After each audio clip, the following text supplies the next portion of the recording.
बिस्मिल्लाहिर्रहमानिर्रहीम। Today we going to discuss stomach. हम देखेंगे कि स्टमक के जनरल फीचर्स क्या हैं, इसकी शेप, साइज़, लोकेशन और इंटरनल एक्सटर्नल फीचर्स क्या हैं। तो पहले हम देखते हैं स्टमक को गैस्टर और वेंटर भी बोलते हैं क्योंकि ये एब्डोमेन के अंदर प्रेजेंट होते हैं। उसके बाद जो है स्टमक एक मस्कुलर बैग है, ऊपर इसोफिगस इसके अंदर आके ओपन होता है थ्रू द कार्डिक ऑरिफिस, ये हम बाद में देखेंगे। और नीचे जो है ड्यूडेनम के अंदर ये पाइलोरिक ऑरिफिस के थ्रू ओपन हो जाता है। स्टमक के फंक्शंस को देख लेते हैं। तो ये जो है टेम्परली स्टोर करता है फूड को, जिसकी वजह से डिसकंटिन्यूस फीडिंग पॉसिबल हो पाती है।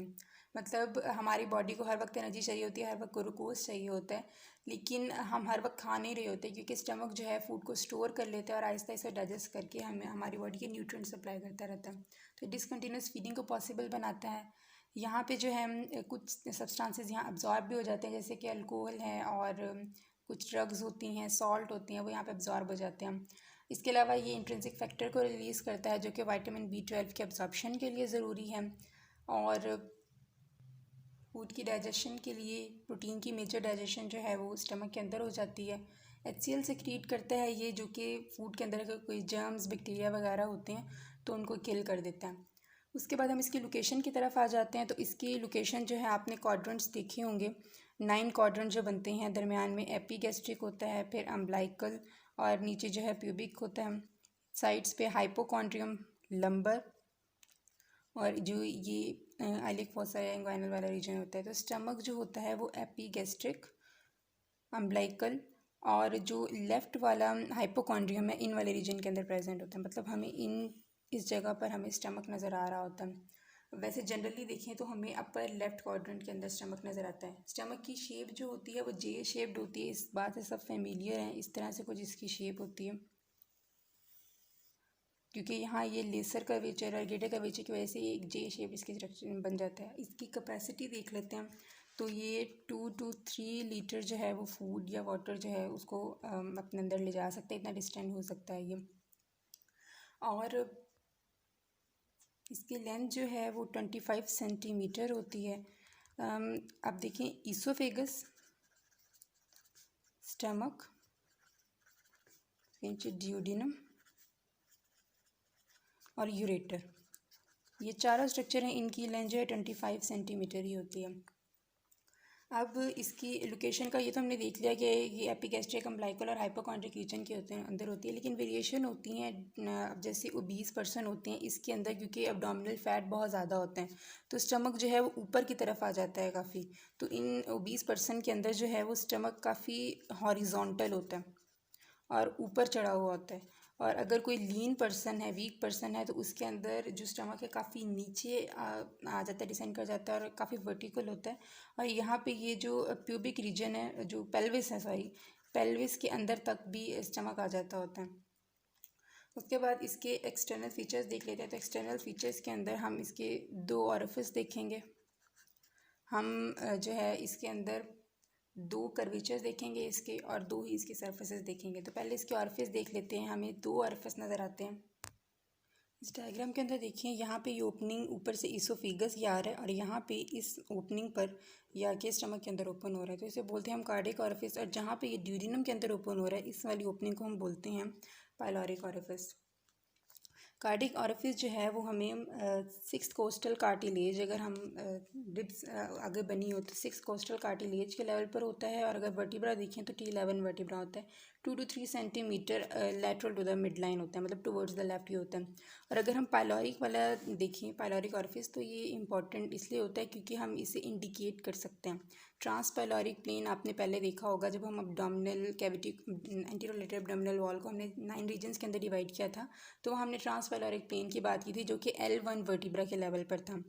ये L1 वर्टिब्रा के लेवल पर जो ट्रांसपाइलोरिक प्लेन है, इसको हम इंडिकेट किस तरह से कर सकते हैं। एक तो यहाँ पे पाइलोरिक कंस्ट्रिक्शन होती है क्योंकि ये जो है ये प्रिवेंट करता है कि स्टमक एम्पटिंग आपने देखी होगी, तो स्टमक एम्पटिंग को ये प्रिवेंट कर रहा होता है पाइलोरिक ऑरिफिस। जब ज़रूरत होती है तभी ये ओपन होता है, तो इसकी कंस्ट्रिक्शन से हम अंदाज़ा लगा सकते हैं। और अगर इससे ना हो तो यहाँ पे प्री पाइलोरिक वेन पड़ी होती है, हम उससे जो है ट्रांसपाइलोरिक प्लेन को या पाइलोरिक ऑरिफिस जो है उसको इंडिकेट कर सकते हैं।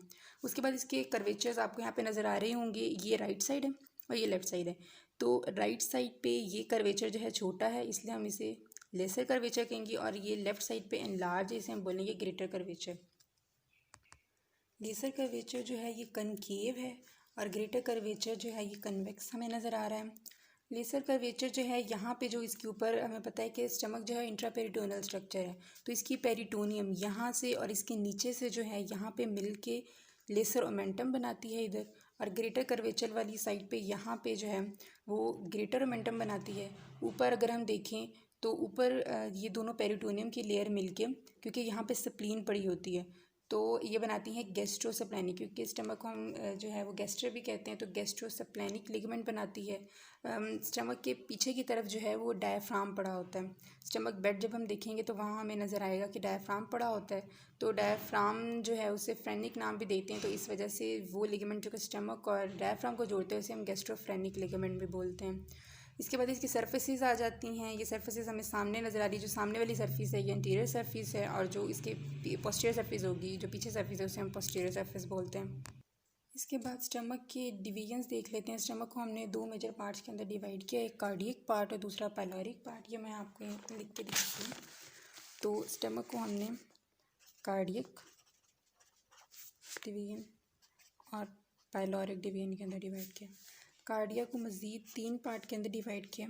कार्डियक पार्ट जो है इसे कार्डिया, यानी कि ये वो जो हमने कार्डियक ऑरिफिस देखा था उसको जो सराउंड कर रहे होगा जो मसल, उसे हम कार्डिया बोलेंगे।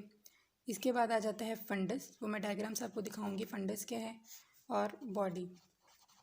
अब ये वाले 3 पार्ट और पाइलोरिक पार्ट, ये है मेजर। हम कहते हैं स्टमक को हमने 4 पार्ट के अंदर डिवाइड किया है। पाइलोरिक के भी आगे बेशक 2 डिवीजन्स हैं, लेकिन यहाँ पे क्योंकि इनको डिवाइड करने के लिए जो चीज़ है जिसे हम सल्कस इंटरमीडियस कहते हैं वो इतना ज़्यादा प्रोमिनेंट नहीं होता, तो इस वजह से जो है हम इसे अलग से 2 पार्ट्स नहीं कहते, हम ये 3 पार्ट और इनको मिला के 4 पार्ट कहते हैं स्टमक के। तो देख लेते हैं कितने। एक है पाइलोरिक एंट्रम, ये एक डायलेटेड पार्ट होता है, और पाइलोरिक कैनाल ये एक ज़रा ट्यूबुलर पार्ट होता है। तो मैं डायग्राम से आपको दिखाती हूँ। ये आपने देख लिया cardia, fundus, body, pyloric antrum और पाइलोरिक कैनाल। इस डायग्राम से देखें, ये यहाँ पे ये हमें नज़र आ रहा है ग्रीन कलर से, ये कार्डिया दिखाया हुआ है, ये ओपनिंग कार्डियक ऑरिफिस को इसने सराउंड किया हुआ है। उसके बाद इससे बिल्कुल हॉरिजॉन्टल लाइन अगर हम ड्रॉ करें, बिल्कुल हॉरिजॉन्टल लाइन यहाँ से, तो इस वाले रीजन को हम बोलते हैं फंडस। उसके बाद यहाँ पे जो है ये लेसर कर्वेचर पर एक नॉच हमें यहाँ पे नज़र आ रही है, जिसे हम बोलते हैं एंगुलर इंसाइसोरिया या एंगुलर नॉच। ये एंगुलर नॉच को अगर हम सीधा बिल्कुल नीचे की तरफ लेकर आएँ तो इन दोनों पार्ट्स के दरमियान जो चीज़ आती है इसे हम बोलते हैं बॉडी। तो ये कार्डिया, फंडस और बॉडी मिला के ये कार्डियक पार्ट बन गया। उसके बाद ये नीचे जो है ये जो एंगुलर इंसाइजोरिया, इससे जो लाइन के नीचे ये सारा पाइलोरिक पार्ट है। पाइलोरिक पार्ट को भी देखिए सल्कस इंटरमीडियस, ये जो है ग्रेटर कर्वेचर पर एक सल्कस होता है, 7.5 सेंटीमीटर लॉन्ग होता है। इसने डिवाइड कर दिया इसे पाइलोरिक एंट्रम जो कि डायलेटेड पार्ट है, और पाइलोरिक कैनाल जो कि रिलेटिवली थोड़ा कंस्ट्रिक्टेड पार्ट है उसके अंदर। स्टमक के अगर हम इंटरनल फीचर्स देखें तो ये जो है वो रेडिश ब्राउन इन कलर होता है, सिवाय मतलब पूरा स्टमक इंटरनली में रेडिश ब्राउन इन कलर नज़र आता है, सिवाय ये पाइलोरिक पार्ट जो कि पिंकिश इन कलर होता है। स्टमक के अंदर क्योंकि हमें पता है म्यूकस लेयर होती है, तो जब ये कंट्रैक्ट करती है तो यहाँ पे लॉन्गिट्यूडनल रिजेस बन जाते हैं जिसे हम गैस्ट्रिक रुगाई बोलते हैं। ये मोस्ट प्रोमिनेंट यहाँ पे पाइलोरिक रीजन पर होते हैं और ग्रेटर कर्वेचर वाले रीजन पर होते हैं। अब ये जो ये वाला हिस्सा है यहाँ पे गैस्ट्रिक कैनाल बनती है, वो इस तरह से बनती है कि जो म्यूकस होता है, जो म्यूकस लेयर होती है वो नीचे वाले मस्कुलर लेयर के साथ बहुत ज़्यादा फर्मली अटैच होती है। तो जब मसल यूँ कंट्रैक्ट करेगा तो ऊपर वाली जो म्यूकस की लेयर होगी वो भी उसके साथ अंदर की तरफ डिप्रेस हो जाएगी। मतलब अगर ये यूँ चीज़ है, ये कंट्रैक्ट करिए तो ऊपर वाली चीज़ भी अंदर की तरफ डिप्रेस हो जाएगी, और यहाँ पे जो है कैनाल बन जाती है जिसे हम बोलते हैं गैस्ट्रिक कैनाल। और फूड वगैरह जब नॉर्मल कंडीशन के अंदर पास हो रही तो मतलब स्टमक फुल डिस्टेंडेड नहीं है, फुल भरा हुआ नहीं है। अगर तो डिस्टेंड हुआ तो सारे रुगाए और सारी चीज़ें ख़त्म हो जाती हैं, लेकिन अगर फुल भरा हुआ नहीं है तो यहाँ से इसी पैसेज से जो है वो फूड नीचे की तरफ जाएगी। तो हमने यहाँ पे इतनी बार देख ली कि ये जो एंगुलर इंसाइजोरिया है, ये एंगुलर नॉच है, इसने स्टमक को 2 पार्ट के अंदर, एक कार्डियक और नीचे वाला पाइलोरिक पार्ट के अंदर डिवाइड कर दिया। और पाइलोरिक पार्ट के लिए यहाँ पे सल्कस इंटरमीडियस है जो कि ग्रेटर कर्वेचर पर 7.5 सेंटीमीटर वाली लाइन है, जिसने इसे पाइलोरिक एंट्रम और पाइलोरिक कैनाल के अंदर डिवाइड कर दिया। अब हम आते हैं स्टमक के रिलेशंस की तरफ। तो हाँ जी, तो यहाँ पे हम आ गए स्टमक के रिलेशंस की तरफ। स्टमक के रिलेशन जो है 2 तरह के हैं, पहले हम देखेंगे पेरिटोनियल रिलेशन, बाद में हम आ जाएंगे विसरल रिलेशन की तरफ। पेरिटोनियल रिलेशन इसलिए देखते हैं कि हमें पता है स्टमक इंट्रापेरिटोनियल स्ट्रक्चर है और पेरिटोनियम ने इसे हर जगह से कवर किया है सिवाय कुछ एरियाज़ के, जैसे हम बेयर एरियाज़ कहते हैं। उसके बारे में बताऊंगी। पहले हम जनरल सा स्ट्रक्चर ड्रॉ कर लेते हैं स्टमक का। तो ये इस तरह से कुछ शायद होता है स्टमक। ये हमने स्टमक को ड्रॉ कर लिया। यहाँ पे अब ऊपर और नीचे से तो हमें पता है कि पेरिटोनियम ने से कवर किया हुआ है। अब पेरिटोनियम जब इस लेसर कर्वेचर वाली जगह पर, मतलब इस पॉइंट पर ऊपर और नीचे वाली लेयर जब मिलेगी, तो यहाँ पे उन्होंने बना देना होता है लेसर ओमेंटम। ठीक है, यहाँ पे लेसर ओमेंटम बना देगी, और जब वो ग्रेटर कर्वेचर वाली साइड पे मिलेगी तो यहाँ पे वो बना देगी ग्रेटर ओमेंटम। और क्योंकि यहाँ पे स्प्लीन पड़ी होती है स्टमक के, तो यहाँ पे लिगामेंट ये बनाते हैं, तो इसको हम बोलते हैं गैस्ट्रोस्प्लैनिक लिगामेंट, क्योंकि स्प्लीन के साथ बन रहा है। तो ये बन गया गैस्ट्रोस्प्लैनिक लिगामेंट। और ऊपर जो है वो इसके ऊपर भी थोड़ा सा आता है और पीछे भी जो है डायफ्राम पड़ा होता है। तो जो इसकी कार्डियक एंड पे पोस्टीरियर सरफेस पे ये जो डायफ्राम के साथ अटैचमेंट होती है, ठीक है, कार्डियक एंड पे near the cardiac and posterior surface पे जो अटैचमेंट होती है उसे हम गैस्ट्रोफ्रेनिक लिगामेंट कहते हैं, गैस्ट्रोफ्रेनिक लिगामेंट। अब देख लेते हैं कि इसके बेयर एरियाज़ कौन कौन से हैं। तो हमें ये बात पता है कि इसकी जो पोस्टीरियर सरफेस है वो डायरेक्टली इन कांटेक्ट है डायफ्राम के साथ। ये यहाँ पे लिगामेंट है और यहाँ पे जो है साथ में ही डायफ्राम, पूरा ये डायफ्राम पड़ा हुआ है पोस्टीरियर सरफेस पे। तो ये वाले एरियाज़ हैं जो कि डायरेक्टली इन कांटेक्ट है डायफ्राम के, और यहाँ पे कोई पेरिटोनियम नहीं आ रही, तो इसे एक ये वाला पॉइंट इसे हम बोलते हैं बेयर एरिया। इसके अलावा लेसर और ग्रेटर कर्वेचर पर, क्योंकि ऊपर और नीचे से लेयर जब आके यहाँ पे मिलती है, सपोज वो यहाँ पे ज्वाइन हुई, तो ये वाला एरिया जो है वो तो बेयर रह गया, वहाँ पे तो पेरिटोनियम अटैच ना हुई। तो ग्रेटर कर्वेचर, लेसर कर्वेचर और ग्रेटर कर्वेचर दोनों वाली जगह पर जहाँ पे पेरिटोनियम ने मिलकर आगे फ्यूजन करनी होती है, तो वहाँ पे पेरिटोनियम अटैच नहीं होती। तो ये वाले एरिया जो है इसे भी हम बेयर एरियाज़ कहते हैं। अब हम विसरल रिलेशन ऑफ स्टमक को देखेंगे। ठीक है, विसरल रिलेशंस के अंदर पहले हम एंटीरियर रिलेशंस को देख लेते हैं, फिर हम पोस्टीरियर रिलेशन की तरफ चलेंगे, क्योंकि उसका स्पेशल नेम है स्टमक बेड और बहुत ज़्यादा इंपॉर्टेंट है। तो अब हम स्टमक के इंटीरियर रिलेशन किस तरह से देखेंगे। मैं पहले स्टमक को ड्रॉ कर देती हूँ। ये मैंने यहाँ पे स्टमक को ड्रॉ कर दिया, ये इस तरह से। ठीक है, अब यहाँ पे क्या होता है, एज़ वी नो कि जो थॉरैक्स और एब्डोमेन है इसे डायफ्राम ने सेपरेट किया होता है। तो यहाँ पे ऊपर जो है मैंने यूँ करके डायफ्राम को बना दिया, ये ऊपर डायफ्राम बन गया। तो पहला इंटीरियर रिलेशन के अंदर मुझे डायफ्राम नज़र आया। उसके बाद हमें पता है कि जो राइट साइड है यहाँ पे लीवर पड़ा होता है, तो लीवर को मैं इस तरह से ड्रॉ कर दूँगी। यहाँ पे लीवर का कुछ पार्ट जो है स्टमक के ऊपर आ जाएगा। इसके अलावा जो कोलॉन होती है हमारी, ये यहाँ पे असेंडिंग कोलॉन,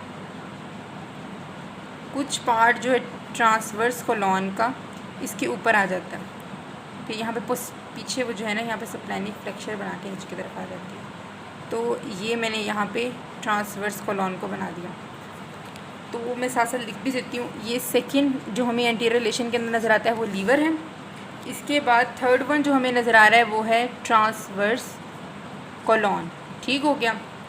उसके बाद जो है आगे एंटीरियर एब्डोमिनल वॉल ने तो होना ही होना है। तो ये चार स्ट्रक्चर हमें नज़र आ गए। मैं एंटीरियर एब्डोमिनल वॉल भी लिख देती हूँ यहाँ पे, एंटीरियर एब्डोमिनल वॉल।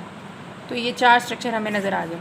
अब इसके अलावा जो है ना, अब ऊपर ये डायफ्राम है, डायफ्राम और स्टमक। अब डायफ्राम ने कुछ स्ट्रक्चर को स्टमक से सेपरेट किया, मतलब डायफ्राम के ऊपर भी कुछ स्ट्रक्चर पड़े होते हैं। एक तो हमें पता है कि ऊपर जो कुछ पार्ट स्टमक का होता है ना, वो थोरेसिक केज के अंदर पड़ा होता है। तो यहाँ पे कौन कौन सी रिब्स होंगी ये मैं यहाँ पे लिख देती हूँ, ये इंपॉर्टेंट है, तो आपने याद रखना कि डायफ्राम सेपरेट करता है, सेपरेट स्टमक फ्रॉम, किससे सेपरेट करता है। तो वो तीन स्ट्रक्चर्स है जो मैं यहाँ पे लिखने लगी हूँ। पहले तो रिब्स हमें पता है, ठीक है, कौन कौन सी रिब, 6 से 9th रिब्स जो है ना, इनको सेपरेट करता है स्टमक से, डायफ्राम स्टमक से सेपरेट करता है। इसके अलावा ऊपर जो है, मतलब कि स्टमक से आगे जो हमें पता है साइड पे 2 लंग्स होते हैं और दरमियान में हार्ट पड़ा होता है। तो लंग्स का जो कवरिंग होती है उसे हम प्लूरा कहते हैं। तो यहाँ पे प्लूरा होगा, और कौन सा, क्योंकि स्टमक की साइड पे लेफ़्ट साइड पे, तो लेफ़्ट प्लूरा हम कहेंगे। और दरमियान में हार्ट का पेरिकार्डियम होता है। तो ये चीज़ें याद करना आसान है। ऊपर रिब केज तो होना ही है, और आगे मतलब रिब केज के अंदर ही लंग्स और हार्ट भी पड़ा हुआ है। तो 6 और 9th रिब, 6 से लेकर 9th रिब, लेफ़्ट प्लूरा और पेरिकार्डियम, 3 स्ट्रक्चर्स हैं, इनको सेपरेट करता है। उसके बाद हम पोस्टीरियर रिलेशन की तरफ आ जाते हैं। पोस्टीरियर रिलेशन को हम बेड भी कहते हैं, स्टमक बेड। क्यों हम इसे बेड कहते हैं? क्योंकि ये वही जगह है जहाँ पे स्टमक लाई करा होता है, स्टमक उस सरफेस के ऊपर पड़ा होता है। तो पोस्टीरियर रिलेशन को हम स्टमक बेड भी कहते हैं। और पोस्टीरियर रिलेशन के अंदर वही चीज़ें आ जाती है, स्टमक जो है ना, इसके पीछे ओमेंटल बर्सा पड़ा होता है। तो जो चीज़ें ओमेंटल बर्सा के पीछे हैं वही चीज़ें स्टमक का बेड बना रही। इसको मैं डायग्राम से आपको एक्सप्लेन करूँगी। तो यहाँ पे हम ड्रा करने लगे हैं पोस्टीरियर रिलेशन या स्टमक बेड।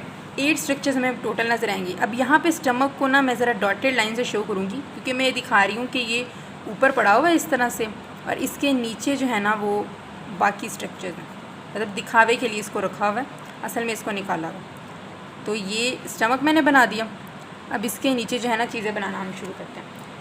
पहले तो हमें जो है डायाफ्राम नज़र आएगा। मैंने को पहले बताया था कि डायाफ्राम जो है ना वो पीछे लगा होता है स्टमक के, हाँ बीच वाली साइड पे होता है। तो इस वाली जगह पे सपोज़ जो है मैं यूँ कर दूँ कि ये जो है ना क्रस्ट ऑफ डायाफ्राम है। तो left crust of diaphragm stomach के पीछे होता है। तो पहला स्ट्रक्चर हो गया लेफ़्ट क्रस्ट ऑफ डायाफ्राम, ठीक है। पहला स्ट्रक्चर हमारे पास हो गया लेफ़्ट क्रस्ट ऑफ डायाफ्राम। उसके बाद स्प्लीन भी जो है ना वो यहीं पे पड़ी होती है। ये जगह होती है जहाँ पे स्प्लीन पड़ी होती है। कुछ बुक्स इसको इसमें शामिल कर देती हैं, कुछ जो है वो नहीं करती। कुछ कहते हैं पेरिटोनियम ने इसको सेपरेट किया होता है, इस वजह से हम इसे पार्ट नहीं कहते। लेकिन जो है ना मतलब हम कहते हैं कि ये स्प्लीन ने भी किया होता है साथ में। तो स्प्लीन हमें पता है स्प्लीन है, तो उसको सप्लाई करने वाली स्प्लेनिक आर्टरी जो है वो भी यूँ करके आ रही होगी। तो ये स्प्लेनिक आर्टरी आ गई सप्लाई करने के लिए, ये यूँ सप्लाई कर रही है। तो अब इसको साथ साथ लिखती भी जाती हूँ। ये स्प्लीन आ गई, ठीक है। एक स्ट्रक्चर हो गया स्प्लीन, एक स्ट्रक्चर हो गया जी यहाँ पे स्प्लेनिक आर्टरी। अब सबसे जो हमारी पीछे वाली लेयर होती है वहाँ पे हमारे पास किडनीज़ पड़ी होती हैं। तो अब हम किडनीज़ को ड्रॉ करते हैं। यहाँ पे कौन सी किडनी आएगी? लेफ़्ट किडनी आएगी। तो ये मैंने यहाँ पे लेफ़्ट किडनी को ड्रॉ कर दिया। अब लेफ़्ट किडनी पड़ी है तो किडनी के ऊपर उसका सुप्रा रीनल ग्लैंड भी होगा। तो ये यहाँ पे मैंने ड्रॉ कर दिया लेफ़्ट किडनी, और लेफ़्ट किडनी के ऊपर जो है सुप्रा रीनल ग्लैंड आ गया। इसके बाद नीचे जो अगर हम उसके जाएं तो यहाँ पे इस जगह पे पड़ा हुआ हमें पेंक्रियाज नज़र आता है, ठीक है। ये जो यहाँ पे कर्व सा बन रहा होता है ना, इसी कर्व वाली जगह पे जो है ना अंदर की तरफ हमें पेंक्रियाज नज़र आ रहा था। ये पेंक्रियाज हमने यहाँ पे ड्रॉ कर दिया। तो 6 स्ट्रक्चर जो है हमें यहाँ पे पेंक्रियाज नज़र आ रहा होता है। इसके बाद जो चीज़ हमने पहले भी देखी थी यहाँ पे कि जो है नीचे से वो क्या कहते हैं उसको, कोलॉन, असेंडिंग कोलॉन आ रही होती है। असेंडिंग कोलॉन फिर यहाँ पे जो है ना ट्रांसवर्स कोलॉन बनाती है। और यहाँ पे पीछे जो है ना मतलब स्टमक के पीछे अगर हम देखें तो यहाँ पे कर्व जो बनाती है ना उस कर्व को हम बोलते हैं स्प्लेनिक फ्लेक्चर। स्प्लीन की तरफ है तो ये जो है स्प्लेनिक फ्लेक्चर। ये हो गया हमारे पास 7 स्ट्रक्चर आ गया। तो ये 7 स्ट्रक्चर हो गया। इसके अलावा ये जो पोस्टीरियर एब्डोमिनल वॉल है ना, इसने इसको पकड़ के रखा होता है। ये ट्रांसवर्स कोलॉन है, यहाँ पे ये मैंने पोस्टीरियर एब्डोमिनल वॉल से कोलॉन बना दी, मीज़ो कोलॉन बना दी, क्योंकि ये इसने ट्रांसवर्स कोलॉन को पकड़ा हुआ है, ठीक है। तो इसको हम बोलेंगे ट्रांसवर्स मीज़ो कोलॉन। 8 स्ट्रक्चर हमारे पास आ गया ट्रांसवर्स मीज़ो कोलॉन।